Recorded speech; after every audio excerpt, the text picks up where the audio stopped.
At the height of Rome's imperial glory, she attempted for centuries to subdue the peoples beyond the Rhine. Rome had destroyed the powerful empire of Carthage. She had subdued all of Gaul. She had taken Greece and nearly all the lands of Alexander's domain. But she could not subdue Germania. Rome had made many incursions across the Rhine, where German chieftains had been made vassals, their sons given to be hostages, and Romanized. One such was named Arminius, who led a revolt against Rome about the same year the boy Jesus was teaching in the temple in Luke 2. Arminius, educated in all the ways of Rome, particularly her military tactics, led 3 Roman legions into a trap in the Teutoburg forest. Of the 20,000 Roman troops, not a single one escaped with his life. Germania had ended Roman imperial expansion, and centuries later, the Goths would snuff out Roman imperial glory for good. And it was to these unconquerable people, an ambitious Saxon monk from the order of St. Benedict, Winfrid, was called to preach the victory of Jesus Christ in 716. After a pilgrimage to Rome in 718, Winfrid was renamed Boniface by Pope Gregory II. Despite the expansion of the Frankish kingdom's domain across the Rhine, Germania remained thoroughly pagan. If there was any acceptance of Christ, he was merely added to the pantheon of Norse gods rather than replacing them. In short, Germania was still ruled by demons. Into this world stepped Boniface. After preaching the gospel and slowly gaining converts among the Germanics, Boniface traveled to the great pagan shrine in Geismar in Hesse. There, at Donner's Oak, the pagan priests offered sacrifices to their demon god Donner, better known to us as Thor. It was believed that if anyone profaned Thor's oak by touching it, the demon would strike that man down with a bolt of lightning from his hammer. Boniface reared back with his axe and took one single swing when a powerful wind came out of the heavens and blew the tree over.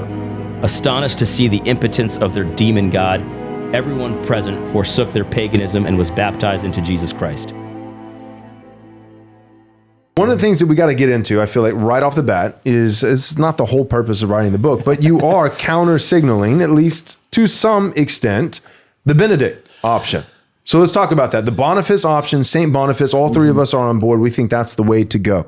That it's not just trying to avoid trash world, clown world, the demons of our age, the spirit of this age, but it actually needs to be confronted. We've got to chop down old Donner's oak. We got to sharpen the axe, chop it down. And that's only half of the story. We need to chop down the idols of our day, but then we also need to use, if God would be so kind, the oak, the wood of those demon gods that we confront and defeat, then use that to restore Christendom. We have to build. So we have to confront and then we have to build.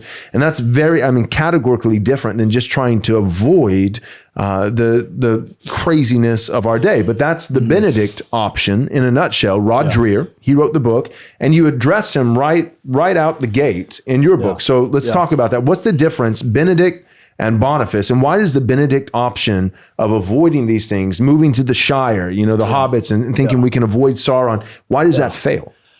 Oh, well, I think it fails. And, to be fair to that book and that idea, I think it was the very first one or very first foray into thinking through, okay, we're in, negative world, as Aaron Wren, calls it.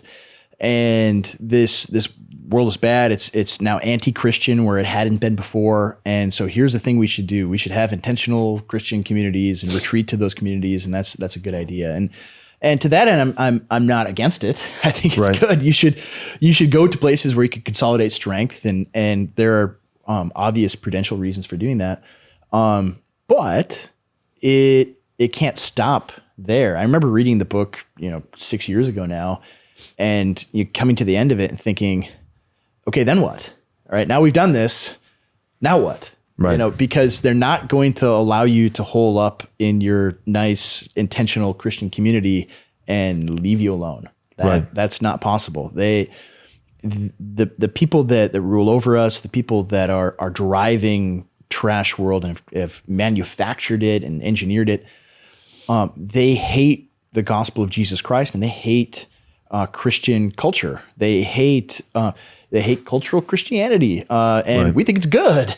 And they want to eradicate it. They want to completely wipe it off the face of the earth. They want to re-engineer a new kind of humanity, and they've successfully, in many instances, done that.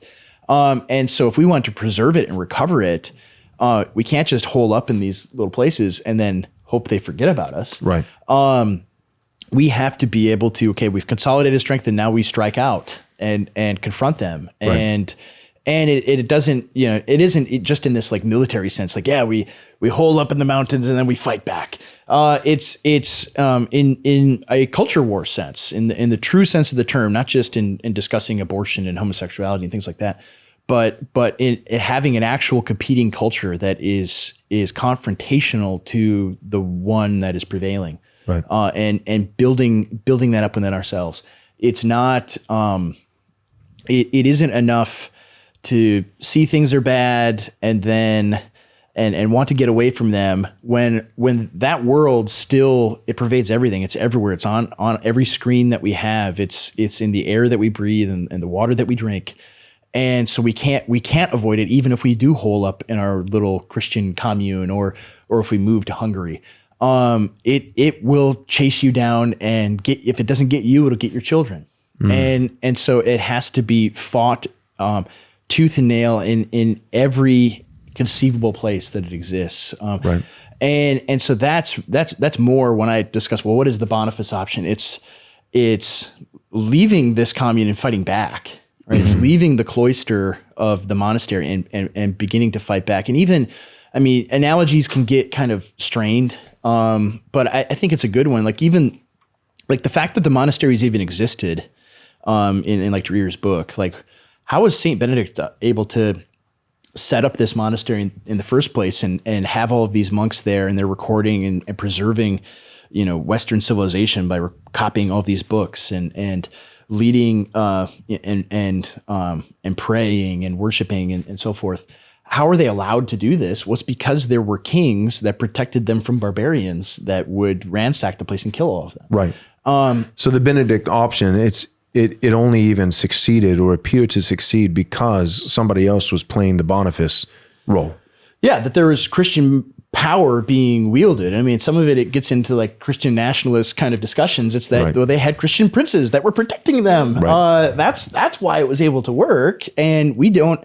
And the analogy doesn't work as well because we kind of don't have that. We don't have any people with political or economic or cultural power that are our guys that are going to be the benefactor that allows us to have the monastery. So even at that point, we have to get to that point first before we can even begin to think about doing Benedict option stuff. And how do you get there? Well, you have to preach, you have to build Christian community, and you have to raise men up to lead in this way. Right. And, with that, I can't help but think, like, if you did the Benedict option, number one, you don't have the Christian princes to protect you, to even afford that to you. But let's say you find some small town that's off the radar of, the current regime, and you go there. Well, it's like the moment that you start to succeed. So like if you actually did develop a community of believers, and you started to build, and not just by planting a church, not just in the spiritual sense, but the church being the beachhead is never anything less than that. It's the tip of the spear. Our worship is warfare, but you plant the church, you're doing Lord's Day worship, but then, the men in this community are now starting businesses, and you're buying land, and you're building houses, and your wives are having children. You're not handing them over to Caesar in public schools. You're raising them up. Maybe you start a school, the whole 9 yards. You're doing all of it. If you do that and you do it well, then what you've done is you've just painted a target on your chest. Like you're going to have resources because God will not be mocked. A man reaps what he sows. And if you sow poorly, you're going to reap nothing. But if you sow well by the grace of God, then you're going to have a harvest. And so if you go and you play the Benedict option and you play it well and God blesses it, well, by doing the Benedict option well, you now have resources where everything in trash world is meant like locusts to simply deplete resources. Yeah. So then you're going to be a lone island in the midst of a wasteland that actually has resources. So then what did the locusts do? They're going to come for you. So you better be building walls. You better be building towers. You better be, manufacturing artillery. And I'm speaking of all these things in a metaphorical sense, just for the record. But like you better be ready to fight because even if you don't go looking for the fight, if you just seek to live, quiet life, like the scripture says, working with your hands. Well, here's the thing. People who just are, just go and deplete everything. if you're building with your hands and they're not going to have anything. And when they run out, when they spend all the Father's capital, right? When they're done spending all of the resources afforded to them by a prior Christendom, and you're the only thing left that actually has reproduced and keep making resources, then they're going to come and they're going to take that. They're going to take it through culture. They're going to take it through legislation. They're going to take it through this, through that, through tyranny. And so you've got to be doing both. I can't help but think of, Nehemiah and Ezra, those books of the Bible, but it's the sword and the trowel. And I was preaching this to my congregation recently, and I said, look, the sword really only exists at the end of the day. It only exists to serve the trowel. It's all about the trowel. It's about building. The reason why you have the sword is not because you're excited about fighting and building. No, it's because you want to build. But the moment you start building, guys will come down from those on high and say, you need to stop the work. You've got to stop. You can't build. So the reason why the sword exists is it's not that fighting is the goal. Building is the goal, but those who build well will garnish for themselves a fight. Yeah. Yeah, that's true. And I think also we to the point of the last episode, we've got to have an honest appraisal of our current situation, right? Do we even have the people to have these like monasteries or communes and stuff like that? I think Trash World has its hooks in so many of us. Yeah. And we need to really recognize that. Are we even really in a position before we confront the fake and gayness of Trash World to form these groups? I don't know if we do. You know what I mean? Right. We've got to actually defeat Trash World first in order to even get started with stuff like that, if that's what you wanted to do. Right. No, that's totally true. It's like you have to, if you're going to combat the spirit of the age, you've got to make sure that it doesn't have hooks in your own heart. Like if you're going to combat, LGBT, LMNOP madness, but you're looking at porn, right? You're going to be impotent in that fight. You've already cut your legs out from underneath you. You've already spiritually castrated yourself. And so a lot of it starts with the church and its own repentance. Part of the reason why we haven't had a good defense against Trash World is because the evangelical church, like hook, line, and sinker, has taken the pages out of the regime's book. It participated and that they've found that like Trash World, here's the thing about Trash World, it works. Now it doesn't work for 1,000 years like Christendom. It doesn't work like building cathedrals over centuries. It doesn't work with longevity, but it works really well for the present. It works really well if what you want is massive returns today without having to plant any seed for tomorrow. And the reality is that that we have, loser theology. This is what we're getting into. The church has adopted loser theology. So with the world, this mentality of, we're just going to live off of the Industrial Revolution and all these, we're going to outsource all of our jobs now, and we're not thinking, or maybe we are, but we don't care. We don't care about what are our kids going to do for work? How are they going to feed their families? These kinds of things, open borders, free trade without any limitations, all this kind of stuff, this globo homo, as you talk about, world, that's how the regime, a pagan culture thinks. But the church has done it in the same way, except the church just put some theological language on it. We call it dispensationalism. That's, but it is the same. It's the same thing. So there's boomers, there's the pagan version of boomer. And then there's the Christian version of boomer, but both have a bumper sticker that says, I'm spending my grandkids' inheritance. Yeah. Both of them.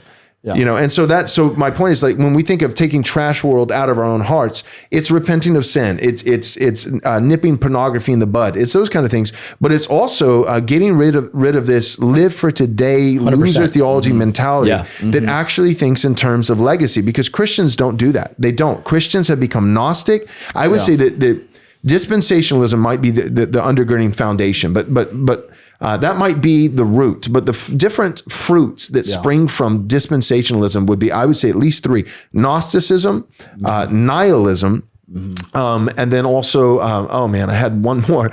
I can't remember. Gnosticism, nihilism, and pietism.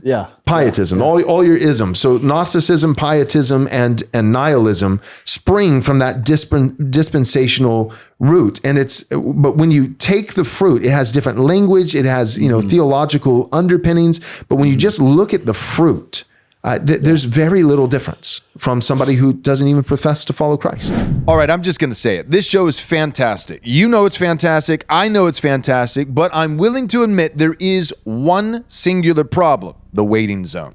Right? You got to wait a whole week for each new episode of this show to drop on Fridays at 4 p.m. Central Time. Unless you go on over to patreon.com/Right Response Ministries. And then you'll be able to binge watch every single episode of an entire season all in one day. So this is a season-based show, right? The whole idea is a deep dive on one singular topic so that you know everything there is to know. Each season comes out in a quarter, right? So a 3-month period, anywhere from probably 8 to 12 episodes in a season. And the moment that the first episode of a new season drops to the public, then you can go over to patreon.com/Right Response Ministries and watch all of those episodes without having to wait week by week by week for the next episode to publicly drop. So, you know what to do. Don't waste any more time. Binge watch the whole season today. Yeah. And I think a lot of it is, it's twofold. I mean, one is ends up being a theological justification for just living like everybody else lives. But you just dress it up differently. Right. You're living, basically in the same manner. Well, you go to your job and you're building your 401k and you live in your suburb, and the other guy's not a Christian, but you basically functionally live almost the same lives, right? In your way of life, in your manner of living, but you at the end of the day feel okay about that because you're told, well, this is a good and holy way to live. This world is not my home, and so. Right. I'll be dead soon and in glory with heaven, so it doesn't matter what happens after I'm gone. And it allows you to neglect duties that you have to your posterity and also feel holy while you're doing it. I mean, I always remember and think about a lot, what Jesus said to the Pharisees when he says, you tell a man who has received his inheritance from his parents that the eldest son is supposed to receive a double inheritance. The reason for that is the double inheritance doesn't just go to him because you're the oldest son and you're so special, but it's his duty to take care of his parents in their old age. Right. And the Pharisees would tell these guys, you can donate that whole sum of money to the temple to spite your parents because you hate them. They're really mean. And you want to spite them and just let them die in the gutter. And if you donate that to the temple, that's korban, that's holy, and you're doing a very holy thing in spiting your parents. And Jesus says you're violating the 5th commandment, and teaching men how to disobey God, but look holy while you're doing it. Right. And a lot of our theology does the same thing in evangelicalism today, where you have clear, obvious duties both to the generation before you and the generation after. That here's a way for you to neglect them. They won't say it that way, but here's a way for you to live just like your neighbors live and all the other people in trash world live, and you could feel holy but while call doing it Christian. Here's a couple Bible verses you can put on that. And like you look in like Deuteronomy, it's interesting. I mean, again, this is old covenant law that isn't any longer binding on the church, but it's still instructive. There's still wisdom there to glean from it, and. And I can't remember off the top of my head what chapter it is. I think it's chapter 18 of Deuteronomy. The list of people who are allowed in the assembly or not allowed in the assembly, and the first two that are not allowed are bastards, illegitimate children, and eunuchs. And you think about that for like a second, and you think, well, why is that? Do they just really mean to these people who don't know their dads and really mean to men who have been literally emasculated? That seems really harsh and nasty for that law to be there. Why is God doing that? And what the wisdom there, the reason why is these are people who don't have a connection to their past, right? They don't have a heritage that they can look to and say, this is mine. This is my family. And then also on the other end, people that are incapable of having children, well, they don't have a future that they're devoted to. Right. Either. They don't have a vested interest. Yeah. And so both those two groups, they don't look to the past, they don't look to the future. and they're excluded from the body politic of ancient Israel. Yeah, they're not helping us make decisions, right? Yeah, and You're you right. think about They that. can live here. They'll be treated fairly, but they don't get a seat at the table. Yeah, and you think about that, and it's interesting that like virtually all the heads of state of Western Europe are all childless old people, Right. right? Or they're not from that. The prime minister of Great Britain is not British; he's Indian, and so it's both of those cases. Like they don't have the heritage, or they don't have the future, and those are the people at the very top making decisions. And we reflect that a little bit in America too, where you have people that are totally divorced from the natural way of the world, of both a heritage and history and a future. And that's largely part of our evangelical theology. We don't think about those things at all. It's hyper individualized. And it is, do you have a relationship with Jesus? Then you're going to heaven. Nothing else matters. Yep. And for us, it's both. It's not like that we have bastards and then we have eunuchs. We have individuals, not just in America, but even within evangelicalism, the church, who are both bastards and eunuchs. On the bastard side, they hate their heritage. They actually have a heritage. Yeah, but they hate it. They despise it. they've made themselves that way. Right. Yeah. So they actually do have a heritage. They have a history, but they hate it. And then on the eunuch side of the equation, looking forward to posterity in the future, I would say it's not necessarily hatred, but it's indifference. Yeah. So it's just a complete apathy, a complete lack of compassion and love for future generations. So there's hatred looking back in terms of heritage, and then there's indifference looking forward to posterity. So you have, heritage-hating bastards who are simultaneously future legacy in apathetic, indifferent eunuchs, and that's who we have running the show. And that's not just who we have running the show when it comes to our body politic as a nation, but that's also those who have the chief seats. In many ways, that describes those who have the chief seats at the evangelical table, who are running the show for the church. It almost makes me much more angry with our sort of reformed brethren that have the same attitude. Because at least with dispensationalists, I can kind of understand. Right. Jesus is coming tomorrow, so I guess I could excuse you for not caring about tomorrow. You know what I mean? Yeah. But for a lot of these like guys, they think they're Amil because they don't know what they think, that kind of thing. they just say Amil. You know what I mean? Yeah. There's people that are Amil for good reasons, but a lot of them aren't. You're almost more mad at them because it's like you don't really have the excuse that the dispensationalists have, Right. Well, you have this heritage of Reformed theology where it is so rich, and it's in the real world, in the historical world this way, where people thought this way and lived this way, and they just kind of go to the cafeteria and pick up the stuff about soteriology and things like that they want, but they neglect all the rest of it, Right. and it's like, no, you gotta. It's an entire package that you gotta take, right. and they don't. They don't. I mean, it was funny, this week, and the week that we're recording these is way off in the past. Once the viewer watches these, but this week there were some of the G3 guys went on a tour of like Scotland and all of these historic Reformation churches, and the irony, of course, is.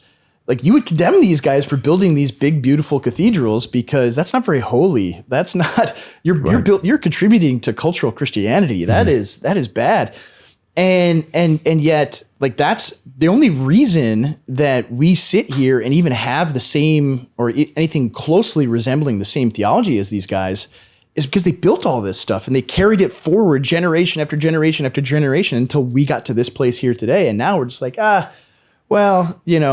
we're only worried about heaven right now and spiritual formation and these earthly things. These are not really our concern. We shouldn't care about it. And you just care too much about politics and you care too much about culture war. You really need to worry about the holiness of God. Mm-hmm. It's amazing to me because you mentioned earlier earth is not my home. This is not my home. But God put you here. This is your home. Yeah, exactly. It is. What are you talking about? Right now, this is your home. And he's going to come back and bring heaven down to earth and unite them together. Jesus won the world on the cross for himself. Right. It is your home. The meek shall inherit the earth, Yeah. Not just the 17th dimension. Christ has all authority on earth and in heaven. Yeah. But a lot of it is bad theology. But if we're thinking chicken or the egg, I really, if I had to bet, I was a betting man. I don't think it's that we're working directly from the text, and that's why we don't care about the world. I think it's no, that's the culture that we live in, and we just want to be like them. We've adopted, trash world mentality, and then we made the text, fit that equation. Yeah, So we'll give it a biblical justification for whatever way we want to live. Right. And you're right. That's a lot of what it is, and especially like the more big Eva types. That's the entire ball game for them is finding a Bible verse. I mean, if you could talk about finding the gospel in Taylor Swift. Well, that's why they do that stuff, because that's exactly why they do it. Yeah, because they're after the consumeristic Zoomer girl who's all like, we'll spend $3,000 to go see have nosebleed tickets for Taylor Swift, and it's like we could get those people in. Like it's a marketing thing, and they know this is how people tick, and you don't want to offend people and say, the entire way of life that you're living is insane. It's fake. It's gay. You need to hate it. Right. They don't want to say that. They'll say just live exactly how you always have, but just add Jesus. Right. Fine. In terms of marketing, for lack of a better word, it is marketing. The church shouldn't be so concerned about it, but it is. And Reform guys are no exception. But in terms of marketing, I've noticed, and I know you guys have picked up on this also, but I've noticed over the past few months, part of it is who you're marketing to. And when I look at like a lot of evangelicalism, and sadly even within the Reformed camp, they're marketing to women. So like when it comes to their audience, so part of it is bad theology. It's dispensationalism, it's Gnosticism, it's nihilism, and we can maybe define those terms here in a moment. But part of it is bad theology, but then part of it also is not just what you believe, but who you're trying to reach. Yeah. And when it comes to who they're trying to reach women.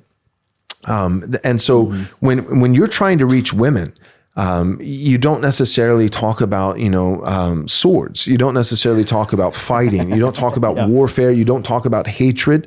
You don't talk about those kinds of things, because that's not really a winning, compelling recipe for persuading women to come to your conferences and to read your blog, and buy your next book and those kinds of things. So if women are your market, then the idea of like, this world is not my home, that I'm going to be swept up, I'm going to be rescued, right? Because a woman wants to be rescued, so I'm going to be swept up, right? So I'm in the dungeon tower right now, guarded by a dragon. And what does success look like?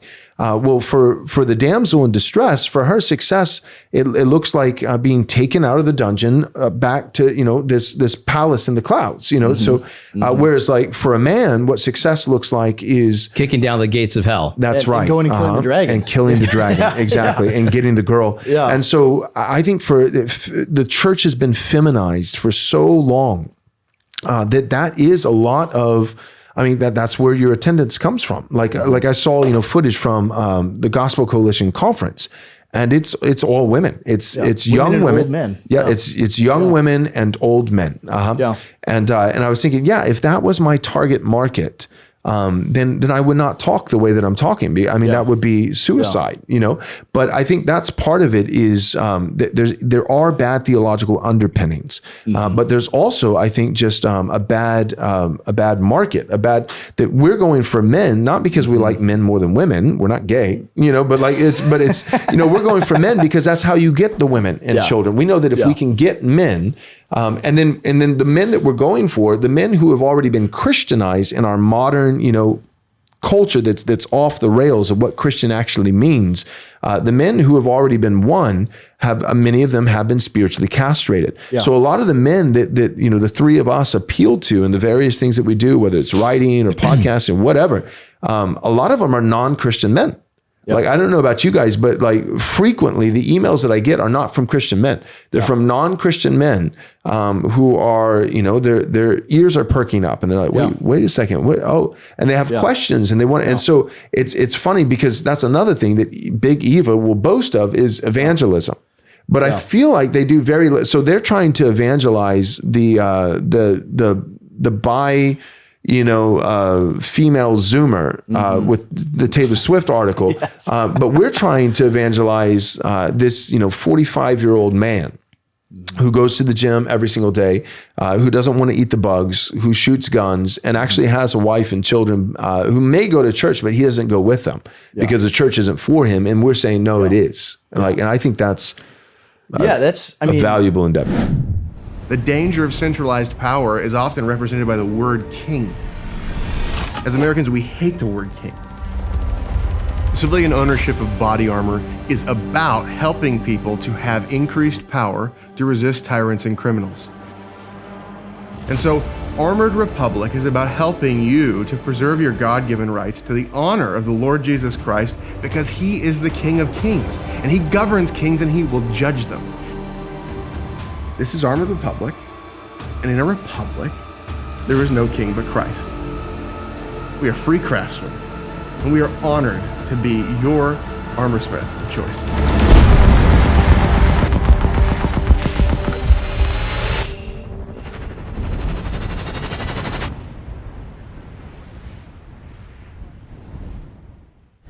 The last episode, Edie talked about kind of his story. Like mine is somewhat similar. I grew up in a Christian home, but in high school and early in college, I was mostly living like everybody else. And in the dorm room, in my dorm, there was a group of guys that had a Bible study, and they were associated with Campus Crusade, and it was interesting because my association with church, with like youth group and things like that is, these were not like, high status guys. These were like the nerds that were playing Magic cards before school every day. And it wasn't like the football players and like the guys that I liked. Right.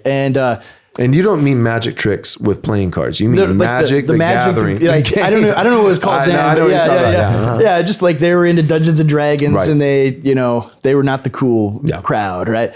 And they're all kind of wimpy and all of that. But I get to college, and there's this Bible study on my dorm floor, and all the guys in it, like one of them was an all-American pole vaulter, and another one was a Marine that had just come back from Iraq, and a bunch of other guys were in the military too, and it's like it was all men, like actual men. And I'm like, oh, I like these guys. These guys, I want to be like them. I want them to like me. Like things like that. And it was and they like the Bible too. That's interesting because I've never associated men that I can respect with liking the Bible, or at least peers that I respect liking the Bible.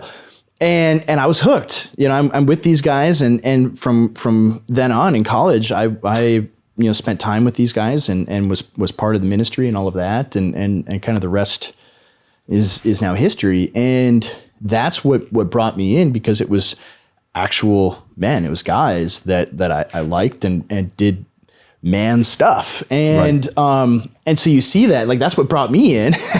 and I've always kind of had that in the back of my head when you see how feminized the church is and how men are expected to leave aside any form of masculinity at the door, right? You're always supposed to speak nice and be very, very sweet and gentle all the time. You can't ever like argue something strenuously. You can't like care about politics. That's very bad. And especially where I'm from in the upper Midwest, everyone is nice. Everyone is expected to be nice and inoffensive, and you don't ever argue with anyone about anything. Right. It's the most passive aggressive state. Well, you're just supposed to talk about your future rescue. Yeah. That's exactly. about it. Yeah. Right.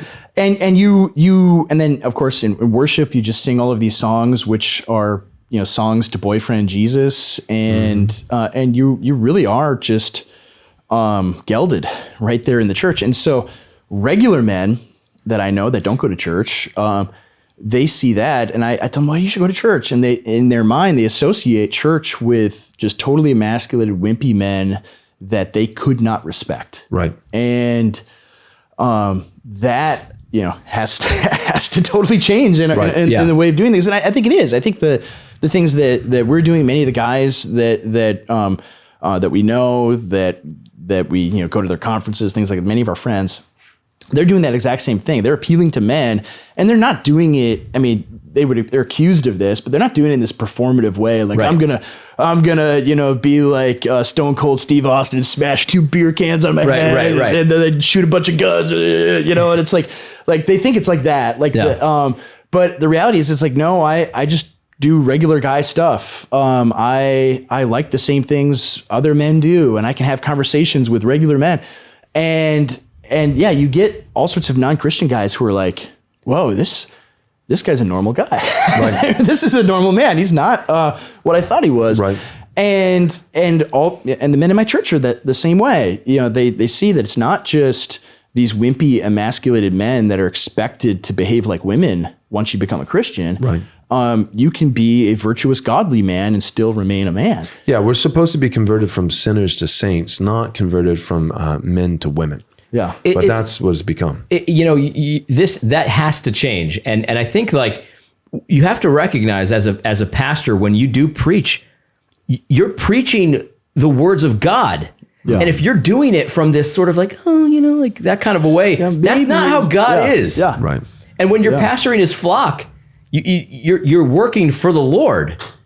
He's got authority, and he's delegated some to you. And to do this in a way that is just, trying to make the people that want to go to the Taylor Swift conference feel good about it. It's a failure. It's a total failure. Yeah. And so, look, I'm not going to say, like, when you get a new pastor candidate, you got to get his T levels checked first. I'm not saying that. But what I am saying, though, is that the way that's done and presented and all of these things, your tone, it has to be appropriate for what your job is. Yeah. And men go to this and they're like, you say I'm hearing from God right now, and I've got this guy in the skinny jeans and the weird, V-neck shirt. Like, I'm sorry, I don't buy it. Yeah. Right. And you know what? I can't blame him. Yeah, Right. God seems pretty wimpy to me. you're right. Yeah. Like that. If you're representing God and you speak that way, I mean, you look at Jesus. The thing that stood out to the people before he even did miracles was he went into the synagogue and he spoke with authority. Yeah. Right. They couldn't believe it. It's like, whoa, who is this? And that's what our pastors, our leaders should be like. They should speak like God does. You read how God speaks, and he is a father. He is God. He speaks firmly, and and of course he is also gentle and loving and kind. Yes. In the right occasions, but most of the time it's, this is what you've done, this is what you need to do, this is how you need to repent. Yeah. Peter in his epistles, he says, like, let the one who speaks, right? There are various gifts, one spirit, but the one who speaks, let the one who speaks speak as though he is speaking the very oracles of God. And so, like, in that, for a long time, I think part of this comes back to authenticity. Authenticity has been heralded as far more of a virtue than I think it actually is supposed to be. Like, I forget who said it. May have been Chesterton, probably. When in doubt, you can go with him. But that hypocrisy is vice's tip of the hat to virtue. Yeah. Right? That we actually don't have nearly as much hypocrisy in our culture today as I would like. And let me qualify that statement. What I'm saying is this. It's gonna get clipped here. One of the good things about cultural Christianity is that there were a bunch of hypocrites. Yeah. And I mean, that was a good thing. That's a blessing. That's a blessing. Yeah. What that means is that degenerates had to go around publicly pretending to be civil people. Yeah. Because blatant, authentic degeneracy would not serve you well. Yeah. It would not play well. You would lose clients. You would there would be. Society expects you to behave in this way, and present this image. That's because right. That pervades everything, and now that's gone. And where we are today, exactly where we are today, it doesn't even require hypocrisy. And again, I'm using this, this old famous quote to say, again, to define hypocrisy is vice's tip of the hat. It's vice's salute. Yeah. It's vice's homage to virtue. But when you live in a world that actually calls evil good and good inverted. evil, right? Then vice no longer has to even pretend to be virtue or salute virtue, because vice has become it is a virtue itself. And so, all that being said, my point is authenticity. Be real, man. That was a big thing for a long time. Was don't be a hypocrite, right? So be real, and that seeped into the church with pastors and with preaching, and so it became don't preach at me, man. Don't preach at me. Just talk to me, and it even shaped in a physical sense, a literal sense. It shaped the pulpit. to where pulpits were replaced with, side table, and a pastor stopped, standing. And I understand we have a side table right here, but right, there's the hypocrisy thing, it's the tip of the hat, but the point is this, but this is not a sermon. This is a podcast. This is a discussion, but I'm talking Sunday morning, the Lord's Day in the congregation, in the church. The guy's got the side table. He doesn't have a pulpit. He's not standing. He's sitting. He's got a coffee mug on the table with him. He's got an iPad instead of the good book, and there's screens and all those kinds. Nobody brings their Bible anymore because you've got it on the screen. Those kinds of things, right? Yeah. And he would even say things like this. He'd be like, "Hey, if this is your first time coming to the church, and if you're not a believer, you're new to Christianity, those kinds of things. I want to just put you at ease right out of the gate. I'm not going to preach at you. I'm just going to share with you." Yeah. And then he proceeds to give one of the most blatantly arrogant talks. I won't call it a sermon because it's not that you could possibly imagine, because the whole thing's about him. Yeah. The whole thing is not arrogant in the sense that his tone is elevated. It's not arrogant in the sense that he says, "I know I'm right." He'll never even make a statement. It'll always be qualified with, "Well, I think," or "I feel." But here's the thing that makes it arrogant. I. And it's personal story after personal story. And you see this dominating Western culture, especially in Europe. I remember my wife and I visiting Ireland, and there was a guy that I met, and he seemed like a sweet guy, but that was the problem. He was too sweet, and he found out that we were from California. We were living in California at the time, and his son and his wife were there with him. And so they were real excited because we were from Southern California. So they thought, or at least thought it was possible that maybe we were celebrities, or that we knew a celebrity, and he's got his son there, and they watch American movies. And so he's like, have you met Brad Pitt? Or like, you're from California. Of course. Yeah. Yeah, we have lunch. But then, when I made it abundantly clear that I was a nobody and that I knew nobody, then I started asking him questions about Ireland and their culture and things going on in Europe. And it was fun. Like, I'm asking him questions that he clearly knew the answer to. But every time he answered me, every time he spoke, his inflection would go up at the end. So he would, and he would add the words, "Is it?" So I'd ask a question like, who... I don't know, whatever. Is Southern Ireland predominantly Protestant, or is it predominantly Catholic? And he said, "Well, it's predominantly Catholic, isn't it?" And I was like, "I asked you." Why are you asking me? Right, but and I could tell. Wait, no, that's just the way he speaks. That is him giving an answer. It's not a question. He's making a statement. But even when he makes a statement, he has to put it in the form of a question, because he can't dominate any sense of certainty. Because that's what we've done. Is we started defining arrogance as certainty. Yeah. If you're certain, you're prideful, and then we defined humility as uncertainty. So how do you humility is a virtue, pride is a vice. So how do you have humility? You have to say, "I think," or "it might be," or "it could be," or so all that being said, it's seeped into our pulpits to where, in the name of authenticity, I'm not going to preach, I'm just going to share. But the Bible, and I remember this being so convicting for me, because I started preaching like that, when I was younger. But the Bible says, "Let the one who speaks," if you're going to speak, especially as the preacher, representative of Christ on the Lord's day, administering word and sacrament, let him speak as though he's speaking the oracles of God. And if you think about the oracles of God and you don't know, then sit down. Then don't speak at all. Yeah. So when I get in the pulpit, and I get that comment a lot of times, but like YouTube, 80% of our YouTube followers are men.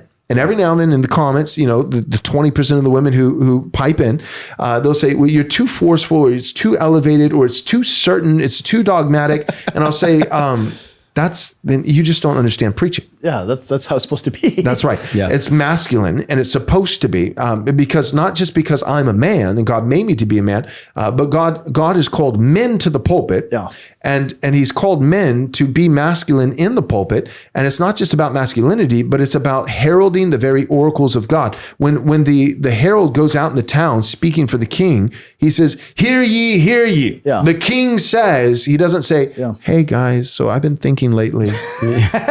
Anyways, I'll stop. But well, you're right though. I mean, that's what we've done, and even the denominations that are nominally against ordaining women, they've just ordained women of the opposite sex. Right. Right. That's what they've done.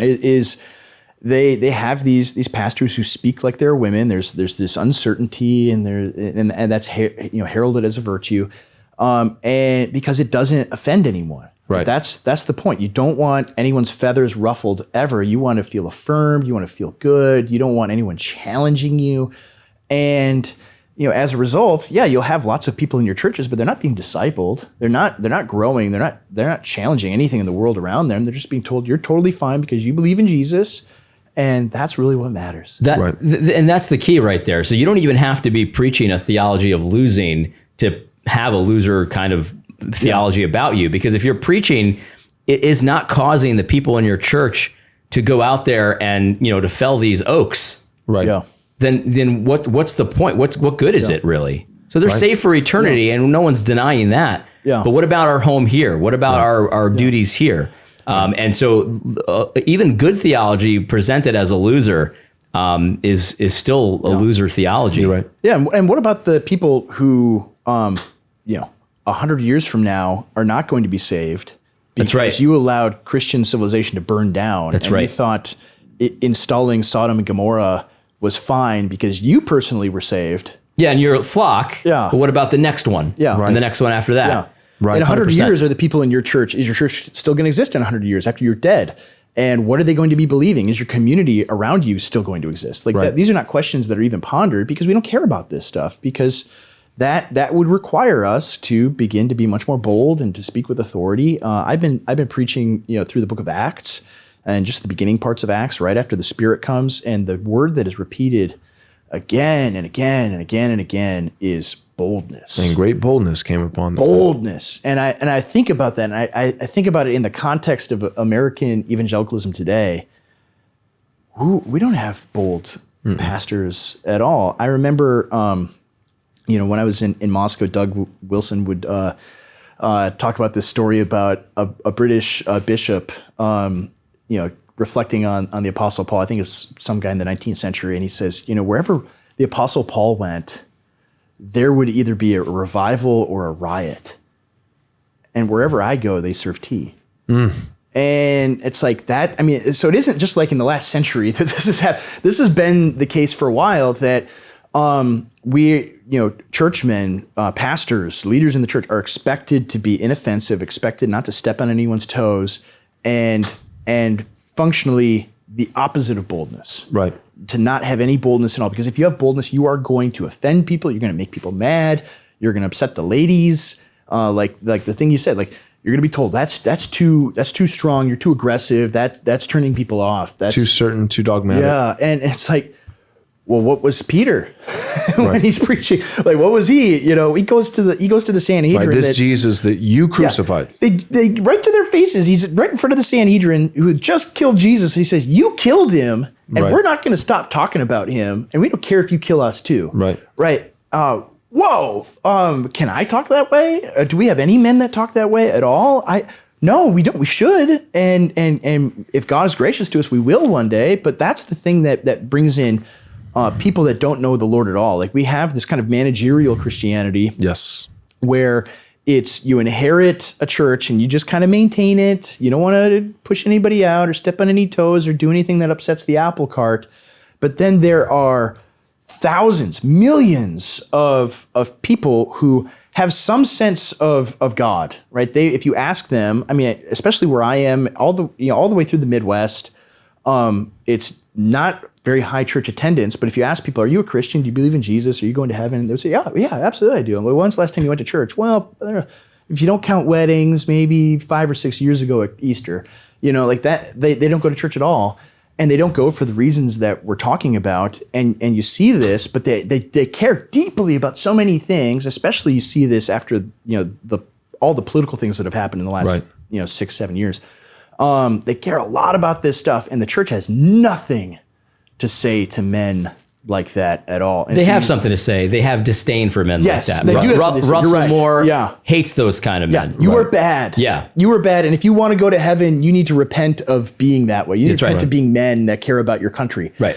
And I look at it, I see the following that each of us have and many of our friends have is because we can reach men like that and say, no, you should care about your country. You should care about your communities. You should care about all these things. You don't have to pretend to not care about those in order to be a Christian. Right.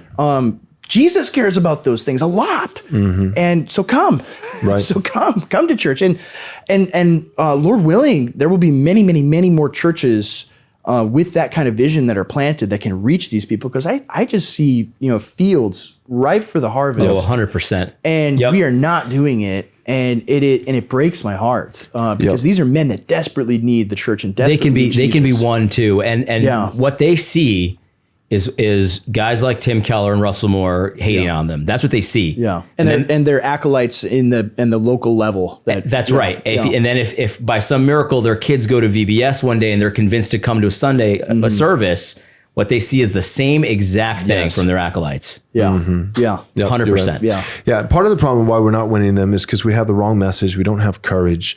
Part of it also is I think geographically we're in the wrong places. So when I think of the fields being white for the harvest, I think a lot of those ripe fields are in flyover country. It's the Neanderthal, the person despised by the sophisticated. It's you. There you go. It's me. But seriously, it's the Not person. me, I live in New England. Yeah, so. there you go. But that harvest that's so ripe right now, it's a bunch of people on the far right. It's a bunch of red-pilled, millennials and Zoomers. It's a bunch of blue-collar, guys who work at a factory. It's guys in Texas and Oklahoma, and Minnesota and these different places. And part of the reason we're not reaching them is because we don't have men in the pulpit, not in the truest sense, but also because whatever pulpits are filled are always on the coast because that's where the elites are. That's where the chief seats of power is. And so if you think of just think in the last 20 years alone, how much effort, how many different crusades, different strategies, how many dollars have been pumped into one goal, evangelizing the left. Yeah. Reaching the left, missions towards blue cities, in and for the city, church planting in urban places. All these places are progressive. Yeah. Right. So it's all right. You can be in and for the world, in and for the city. You just can't be in and for, a nation. But that's the one thing that's not allowed. Of course not. But at every level, my point is it's not that, it's not, somebody said you're abandoning the mission. Right. When I moved to Texas from California, I wrote, the book, Fight by Flight. You're abandoning the mission. You're abandoning the lost. And I was like, well, dude, this may be a shock for you. You may be hearing it for the first time, but there are lost people in Texas. Yeah. A lot of them. Yeah. And here's the thing about the lost people in Texas. Some of them actually give me the time of day. Yeah. And the lost people that you're trying to reach, in the Manhattan or wherever, they don't listen to you. No. So lost people in Texas will actually come and visit my church. Yeah. And, but the lost people that you're supposedly, care so much about, they hate you. And I understand that we're called to love our enemies and pray for those who persecute us. But Jesus also did have something to say about those who hate you to a certain point, that there is a line where you shake the dust off your feet and you say, well, good riddance. So anyway, I think reaching these people, one, you got to be the man to reach the men. You got to be a man to reach men. But then two, you need to go where men are. And I think of John the Baptist, when Jesus is talking about him, he's like, what did you go out into the desert to see? Right? Did you go to see a man, Malachoi? Did you go to see a man who's dressed in soft clothing? If you wanted to find a man like that, go look for a politician. Right? They live in palaces. They're princes. They're, but you went into the wilderness. You went into, you went into flyover country, the fields, the factories with the blue collar, to find a man who wears camel skin. He's eating locusts, and he preaches. He doesn't share. So my whole point is to say that my whole point is just to say that you need to be a man if you're going to reach men, but then you also need to go where men are.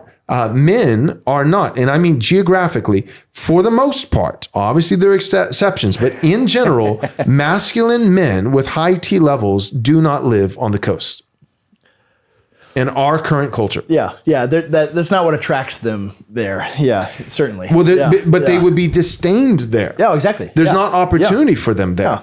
Whereas they're actually welcomed in Kansas. Like they can be a king in their small town in Kansas, but they would be chastised every 5 minutes if they were working at some firm in Manhattan. And So anyways, all that being said, like I think there is a ripe harvest, but the ripe harvest I think right now is primarily, it's primarily has to do with masculine young men who are fed up with the world. They're angry. They've been exasperated by their fathers. They want a future for their posterity. They want to get to own a home like their parents did. They want to be able to have kids like their parents did. They know it's impossible. Our whole legal system prefers women over them. They know that the moment that they marry and have their first kid, that it very possibly that they're setting the stage for potentially to go to jail, for their lives to be ruined. That person, I think, is, and they're going to Andrew Tate, and they're going to Joe Rogan, and they're going to Rollo Tomassi, and because the Christian pastors won't actually address trash world. They don't know what time it is. Those guys have something to say, and they live in the actual reality that these young men inhabit. And the pastors, all they have to say to them is, "Well, have you tried being more holy? Right? Have you tried? Have you tried thinking about Jesus a little bit more?" And that's not.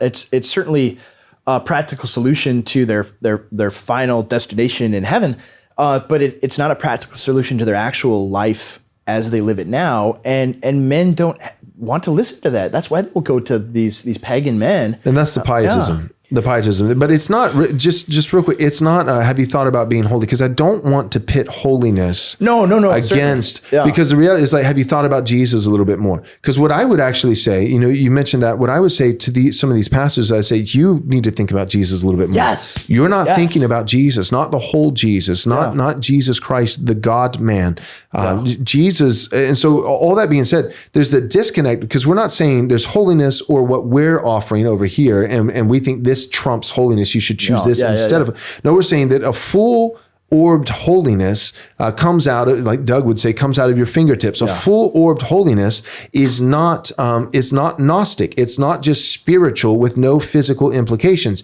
When a man is truly holy, and he's a kind of man inwardly in terms of his spirit. He has grit. He loves the Lord with all his heart, and he hates that which is evil, like Josiah. That kind of man spiritually is a protector and a provider. Yes. And when he's spiritually down in his soul, a protector and provider, then that starts to have physical ramifications. Physically, he stops being weak and fat. Physically, he gets a job and tries to perform. Physically, he might have a gun. Like those. So it's, or maybe a couple. Or a couple. So these things are intrinsically connected. And I'm not saying those things are the sole marks of holiness. No, of course not. No, I'm saying holiness is deep within. It's Christ likeness. It's sanctification, being formed more and more into the image of Christ. But for a man, when he seeks Christ likeness, it very much intrinsically involves protection and provision. And when he is shaped first inwardly in his soul to be a protector and provider, the guy who's shaped like that, but there's no physical signs of that protection and provision, then I feel like James would have a few words with him. He would say, well, wait a second. Faith without works is dead. Let me say this. I'll tell you what's going on in New York, because I lived there for 8 years in New York City. And there are good churches in New York City, but they're small outposts, and they're not thriving, let's say. You're not growing, that kind of thing. They're not thousands of people. But the reality is nobody wants to feel like a loser. So a lot of these bigger churches, I think of Tim Keller's church, and there's a few others, they're growing. And they seem to be thriving numbers-wise. But the way they did it is essentially by firming the foundations of trash world. Right. They bring it into there. They're consumeristic. They want to comfort people in their sin. That's why there's so many stories. You can see endless stories like this of the woman, a reporter who attended Tim Keller's church, and she's like the most pro-abortion advocate ever, but she felt totally comfortable at Tim Keller's church. She scored a 100 on the completely comfortable there. That example could be multiplied 100%. Yeah. The reality is that the loser theology, it pervades almost everything. And in these kinds of churches that are, they think they're evangelizing the lost is evangelizing them, is what's really happening. Right. And they're winning. Right. And they don't want to feel like a loser, so they want the numbers. And so what do you have to do? Well, you can't be a faithful church and really grow. So I guess here's what we're going to do. We're going to stop talking. I'm not going to be for abortion. I'm just not going to be as... We're not going to be so against it. We're not going to be so much against it. You know what I mean? I'm not going to be for these things, but I want it to be a comfortable place for people that are for these things to be. Right. And to learn about, maybe they'll hear about Jesus. Right, which is not the Boniface option. The Boniface option is like, oh, you see that tree? Tomorrow I'm going to chop it down. Not just the tree is bad. Let's not talk about the tree.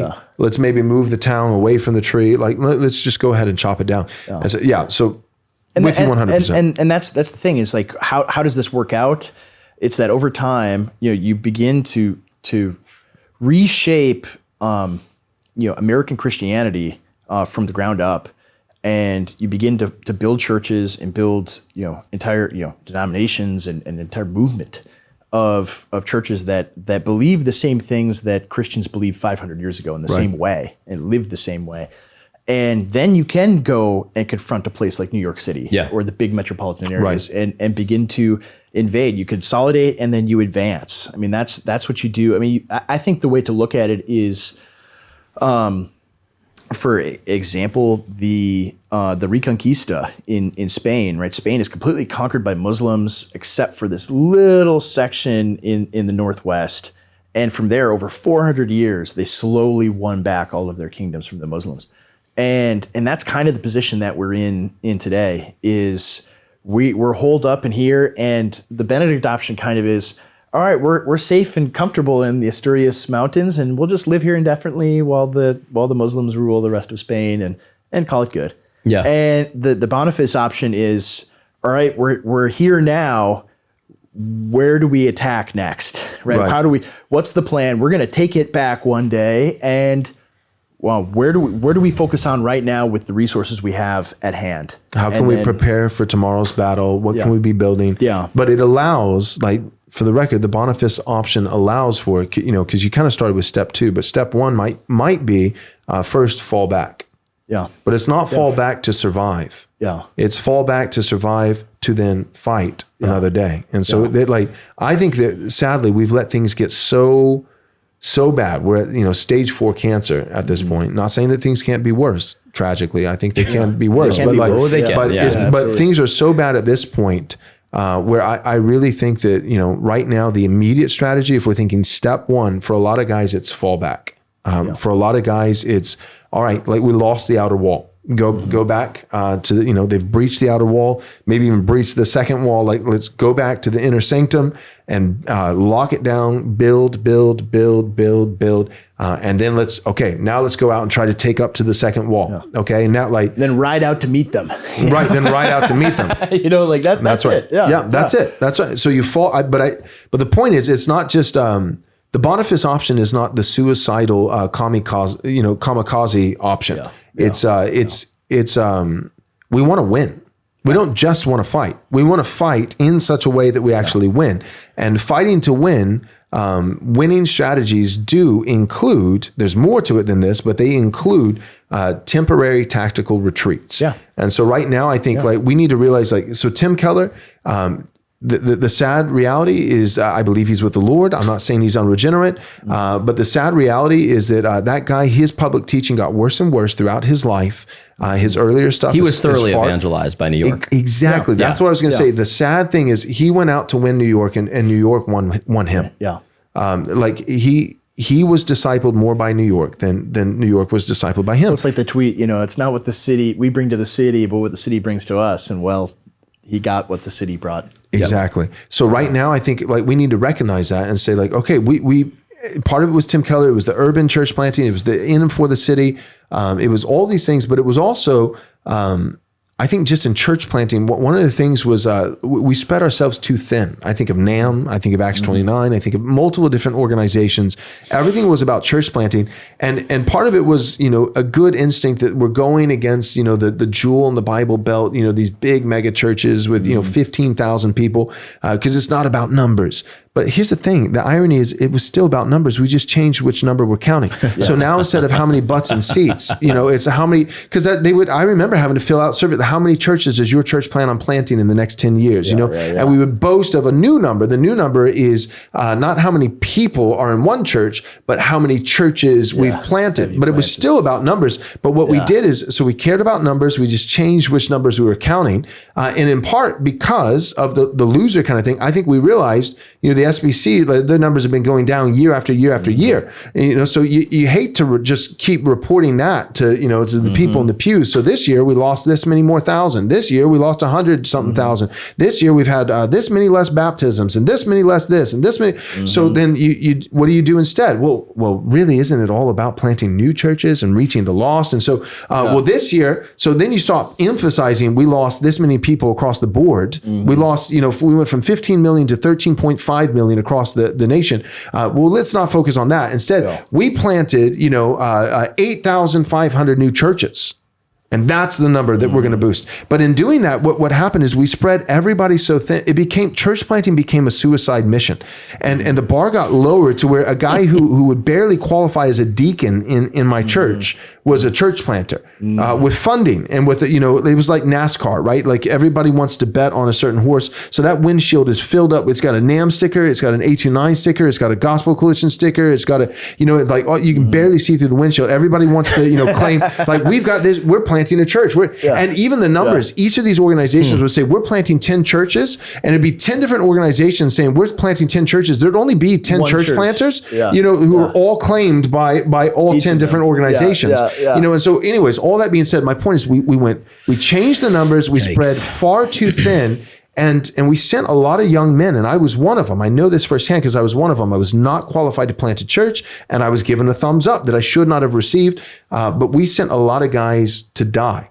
And so to say to those guys who are dying, the ones who haven't, a lot of them apostatized, they're not even Christian anymore. But to the guys who are still barely hanging on, to tell them, it's a mercy and a kindness to tell them, you can come home. Yeah. And it doesn't mean that you're a failure. You can come back. And we've got a church here. We've got some defense. We've got some resources built up. We've got some. We've got this. We've got that. And you can come back. There's a place for you here. And we're not going to say that you're a failure. This was a losing strategy. We were foolish. You were a pawn in this game, in Big Eva's, church planting or urban church planting game. Come back home. You're not a failure. You're going to be treated well. You're going to be embraced like the prodigal coming home. We're going to build you up. And then eventually we'll send you out, but not 1,300 miles. We'll send you out 13 miles. Yeah. And we'll just take it little by little by little. And it's going to take us maybe 100 years, but we'll win it back. Did you like the episode? Great. You want to watch the next one? Wait a whole week. Or go to patreon.com, Right Response Ministries. Again, patreon.com, Right Response Ministries. Binge the whole season right now. What are you waiting for?